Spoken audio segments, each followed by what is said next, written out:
इस कॉलेज में बलात्कार पे बलात्कार किए। इसका मतलब है चमत्कार पे चमत्कार किया है। उम्मीद है आगे भी करते रहेंगे।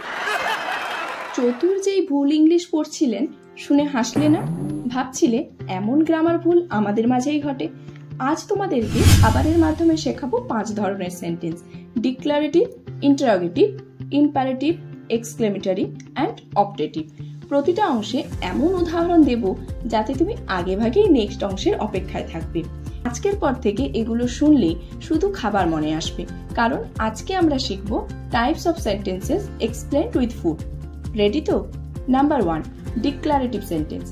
ডিক্লারেটিভ মানে ডিক্লেয়ার করা, অর্থাৎ কোনো ফ্যাক্ট বা স্টেটমেন্ট বলা। যেমন ধরো, আই লাভ পিৎজা। এটা একটা ডিক্লারেটিভ সেন্টেন্স, কারণ এটা একটা সত্যি কথা বা তথ্য জানাচ্ছে। এখন খাবারের উদাহরণে যদি বলি, রসগোল্লা আমার প্রিয় মিষ্টি, এটা একটা স্টেটমেন্ট। বাংলায়ও একই। যেমন আমি যদি বলি, আজ আমি বিরিয়ানি খাবো, কোনো প্রশ্ন নয়, কোনো আদেশ নয়, শুধুমাত্র ইনফরমেশন বা তথ্য দিচ্ছি। তাহলে ডিক্লারেটিভ সেন্টেন্স মানে তথ্য বা সত্যি কথা বলা। নাম্বার 2 হচ্ছে ইন্টারোগেটিভ সেন্টেন্স। এবার আসি ইন্টারোগেটিভ মানে প্রশ্ন করা। তুমি তো জানো প্রশ্ন মানেই curiosity. Do you like coffee? খাবারের উদাহরণে যদি বলি, তুমি কি ইডলি ভালোবাসো? তুই কি ফুচকা খাবি? প্রশ্ন করার জন্য সাধারণত ডু, ডাজ, অ্যাম, ইজ, আর এগুলো দিয়ে ইংরেজিতে শুরু হয়, আর বাংলায় শুরু হয় কি, কিভাবে, কখন, এই সমস্ত শব্দগুলো দিয়ে।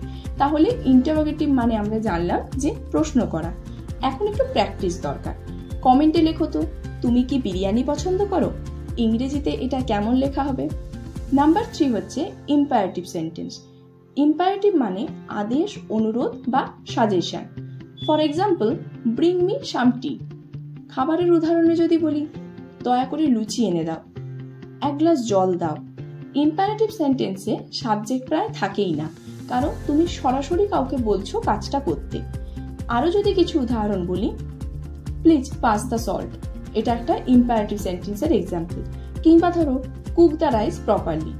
তাহলে ইম্পারেটিভ সেন্টেন্স মানে কাজ করানোর জন্য বলা। এবার বলো তো, তোমার মা রান্না করার সময় কতবার ইম্পারেটিভ সেন্টেন্স ব্যবহার করে? নাম্বার 4 হচ্ছে এক্সক্লেমেটরি সেন্টেন্স। সবচেয়ে ইন্টারেস্টিং হলো এক্সক্লেমেটরি মানে আবেগের বিস্ফোরণ। For example, wow this biryani is amazing.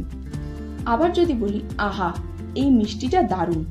এই সেন্টেন্সে সর্বদা ইমোশন থাকে আর শেষ হয় এক্সক্লেমেশন মার্ক দিয়ে।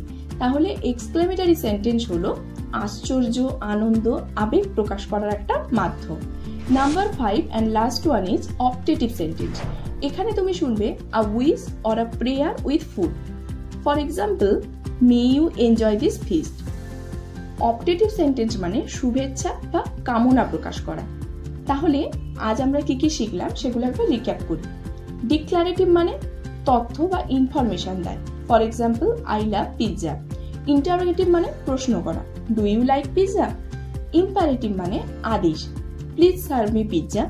অ্যান্ড এক্সক্লেমেটরি মানে আবেগ, wow this pizza is amazing.